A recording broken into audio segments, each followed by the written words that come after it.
welcome to another episode of Mudpies and Magnolias. Today on this episode, I'm going to show you how to do mater juice. Okay, so I've got a bunch of fresh maters. Now I bought these maters. I did not grow these maters, so I won't claim that I did. I've got them in some cold water, so we're just going to wash them, make sure that they are good and clean, and we are going to make some tomato juice for cooking. So I've got my maters. I'm just going to wash them, make sure there's nothing, no dirt or anything. And I've got a pan ready, and I'm going to cut my maters up. These are really big maters, okay? And I'm just going to kind of chunk them up, and we're going to put them in this pan. And once I get my pan full, I'm going to put them on the stove, and we're going to cook them for about 10 or 15 minutes just to get them good and juicy. And then we're going to juice them through my juicer. We're going to make it as easy as possible.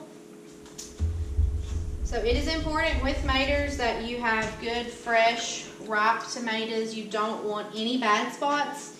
If you have bad spots in your tomatoes, it will ruin your entire batch. So when they say one rotten tomato will ruin the batch, they are correct. So make sure no bad spots. If you have one you're not sure of, just smell it. Does it smell fresh? Does it smell rotten? If you are unsure, it's best to toss it. That way you don't mess up an entire batch of tomato juice. So with our tomato juice, what are we going to do with it? You can make soup. You can use it in stews. You can cook with it. Basically anything that you want to do. Alright, so I've got a pretty good amount of tomatoes there. I'm going to add just a little water so it doesn't stick to the bottom. So you can see, I've got my maters. I'm going to put them on the stove. And like I said, we're going to get them good and hot and let them boil for about 10 or 15 minutes. And that's going to let all the juice come out of them so that we can run them through the juicer. So I'm going to let them cook, and I'm going to keep cutting maters, and I'll show you the next step in just a minute. Okay, so my tomatoes are boiling. I'm going to take my chopper, and I'm just going to chop them up a little. This just gets all the juice out of them and helps break down some of that tomato meat. That way when I run it through my juicer, I'm going to get a lot more juice out of it, okay? Some of these are not soft enough yet, so we're going to let them cook just a little bit longer, and then we'll get a spoon and run it through the juicer. I've also got a second pan going back here. It's a little behind. It's not quite ready yet. They're starting to get warm. This is going to take a little bit longer.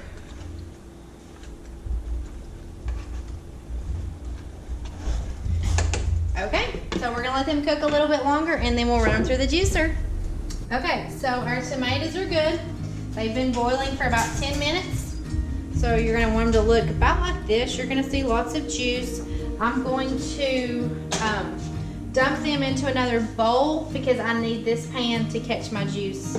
So I'm going to scoot them over really quick. I'm going to dish them out. And then we're going to run them through the juicer. And the juicer is going to get every last drop of juice out of them. Now they're going to be hot, so you just have to be really careful working with them. My other pan's not too far behind. You could easily run them through the juicer without cooking them first, but if you cook them first, you're going to get more juice out of them. Same thing if you're ever making any kind of jam or jelly. If you cook your berries, it releases more juice. Go ahead and dump this. Careful not to burn myself.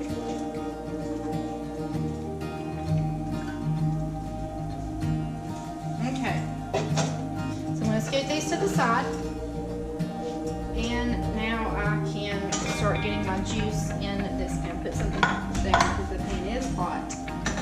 So I have my juicer. This is a hand-me-down from a friend. They make new juicers. If you have one that works for you, this is the easiest way. I grew up doing tomato juice with one of those old-fashioned colanders where you spin and spin and spin and spin and spin. This is gonna take your time and cut it in half at least, okay? It's not gonna take any time.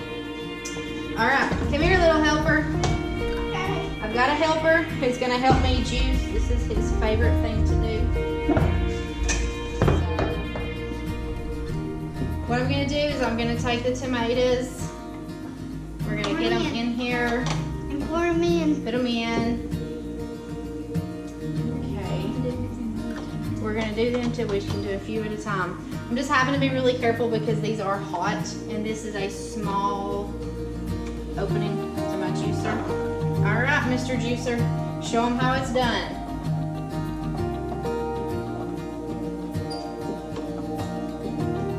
Go ahead.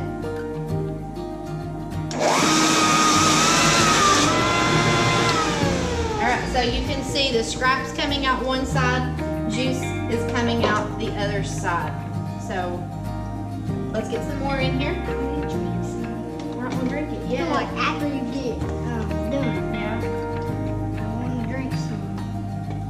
So if you have little helpers in your kitchen, find them a job that they can do. Isaiah loves running my juicer. That's his favorite part, and he loves running my food processor anytime I'm doing it. Probably won't fit. It might fit. Just have to squish it. All right, Mr. Food Processor, run it. Go ahead and turn it on. No, put that back. Put that back. Now turn it on.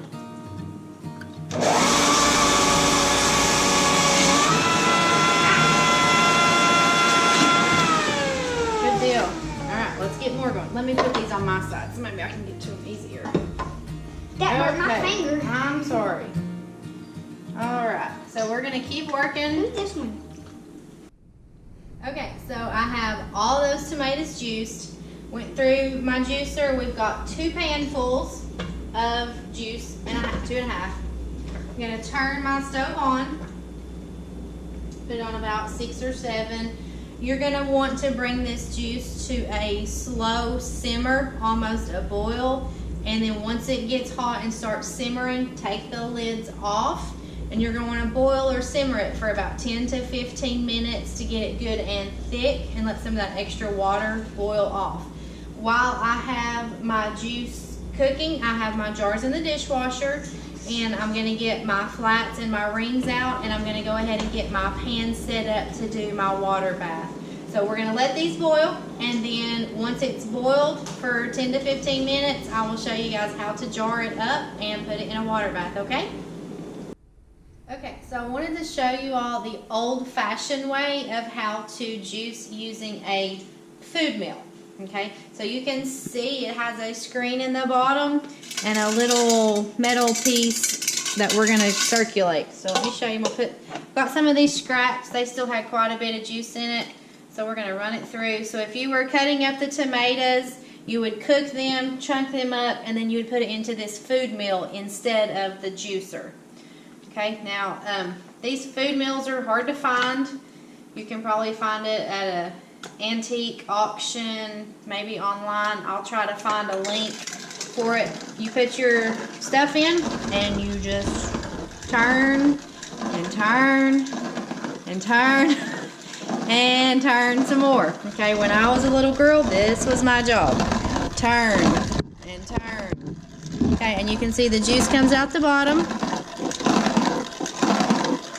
And you just honestly keep doing this until this tomato pulp inside is very, very, very dry. And you can go backwards. Okay. So keep going both ways. And you can see, if you'll look inside,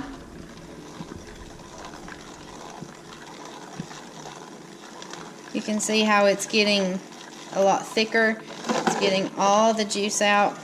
And look at the juice down inside of my bowl. It's going to be a lot thicker. So we'll probably have another half a pan of juice when I get done doing this. My juicer is kind of old and getting wore out, so I'm gonna have to purchase another one, but it definitely makes it a lot easier.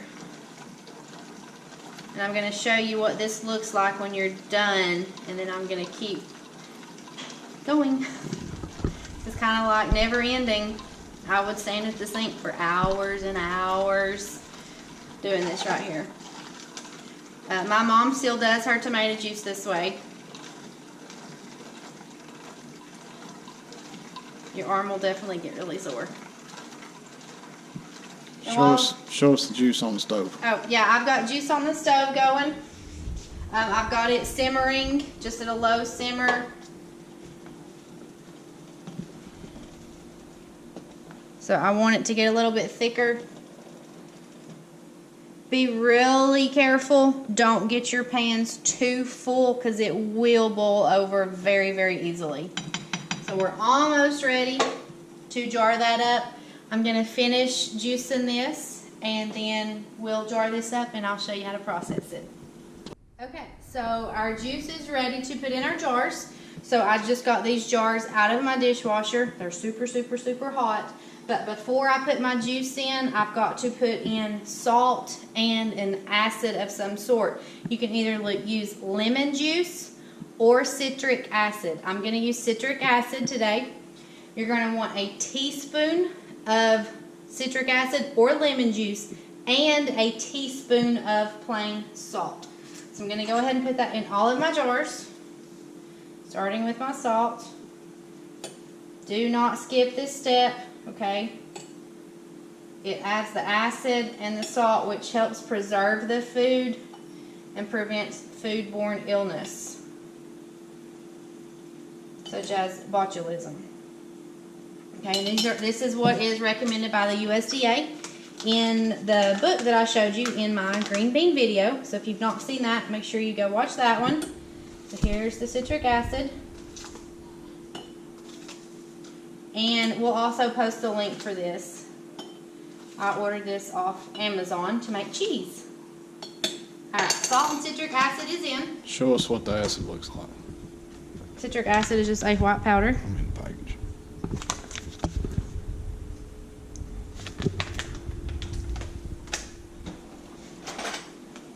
Alright, so I'm going to check my rims. Make sure there's no chips, cracks. Alright. So now it's time to start putting my juice in my jars. The easiest way is just use a coffee mug. Okay, because you can scoop it out. Now, this is going to be kind of messy. So just be mindful while you are doing this.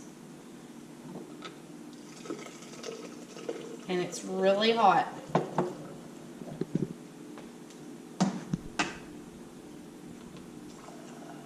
And you're going to do it up to the ring. A little bit more. Alright, let's fill all these jars up. Okay, so I've ended up with more tomato juice than I had jars for. So I had to pull out an extra jar out of my dishwasher and 2 pint jars that I'm going to make. So I have just a little extra small jars when I need them. If you're doing pint jars, just do half the salt, half the citric acid. You don't need the full amount. So I'm going to fill these up. And I'm going to have to get more flats. And I do have my flats in hot water because I'm going to water bath the tomato juice instead of pressure canning it. And we got a little bit left, and we'll just put that in the fridge to drink on. Alright, let's get all this out of the way. We need to get a clean rag. Remember how I showed you to wipe? Make sure you wipe all of your rims so that everything is clean. Cleanliness is so important anytime you're preserving food. Okay, so I'm going to get my flats out of my water. It's just hot water. just so that they are good and clean. I'm gonna set them on gently. Try not to touch the seals, because if you touch the seals, it does make them dirty. They make a little magnet, but I don't know where my magnet is. I think it might be downstairs.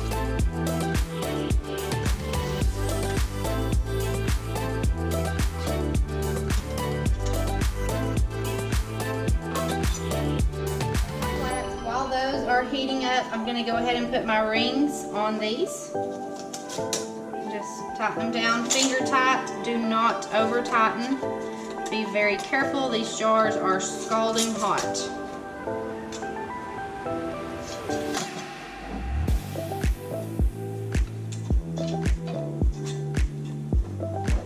And since I'm going to be water bathing these, we could use mayonnaise jars or the jars that don't have the lettering and stuff on them.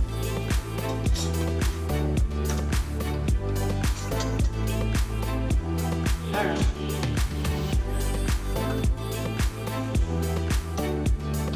These on.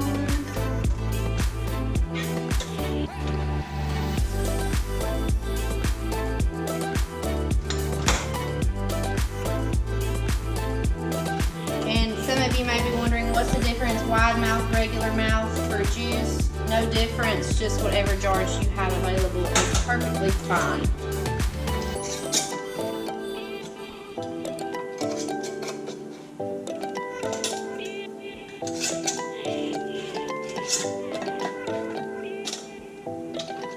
Alright, I have my water bath set up on the porch, so let's carry these jars and go put them in my canner, okay? Alright, so we're outside with my outdoor cook stove, and I have my pressure canner on my cook stove.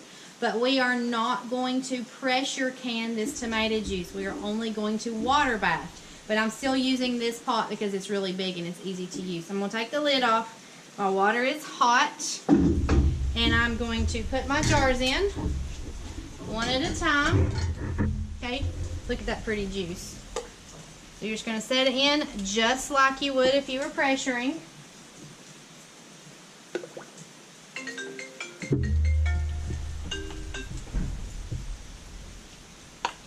Just be very careful setting the jars down in. You don't want to bust them. It's very, very important that the water covers the jars. Okay, you want water over them.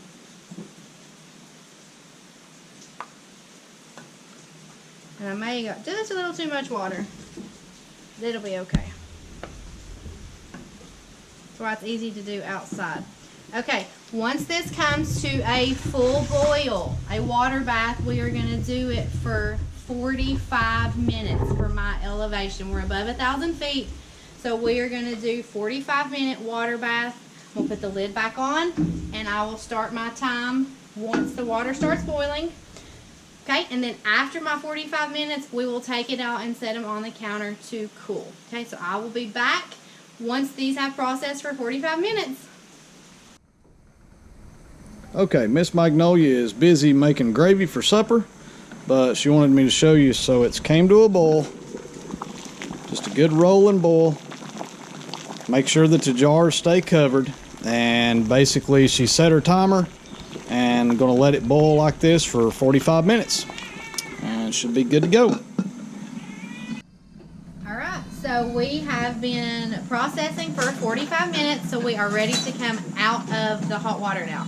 So take the lid off. Again, you don't have to let any pressure or anything down because this is not under pressure. Always pick it up away from you because that water will burn you. It's hot. Get your jar grabbers and go ahead and start pulling it out. And the juice will separate, and that's completely normal. I'm going to put them in my cardboard box. Then we'll carry them in the house and set them on the counter.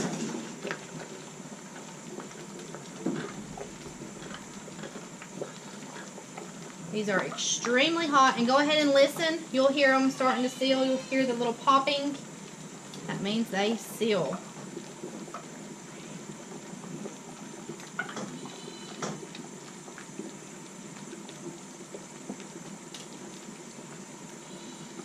One more. Okay, I'm gonna go ahead and put my lid back on because I have a second run to do. But come on in, we're gonna walk in and put these on the counter and I'll finish it up, okay? Okay, got them inside. I'm gonna take them out of my box, set them on the counter so that they can cool. Be careful in transporting jars. The less movement is better, but I had to transport them inside. Just be very careful. You don't want to bust your jars. Don't rock them too much. And I think most of these have already sealed. They're gonna seal fairly quick because they're super hot. Okay, so let them sit overnight, 12 to 24 hours. You'll check the seals, rub your finger. You want to feel the indentation, not the bubble. If it's the bubble, they did not seal, okay? And you can either cook with them or you can reprocess them. I would just go ahead and cook with them instead of reprocessing. Now, make sure you follow the USDA guidelines, which I did in this video. A couple little extra thing, ladies, if you are on your cycle, do not can tomatoes.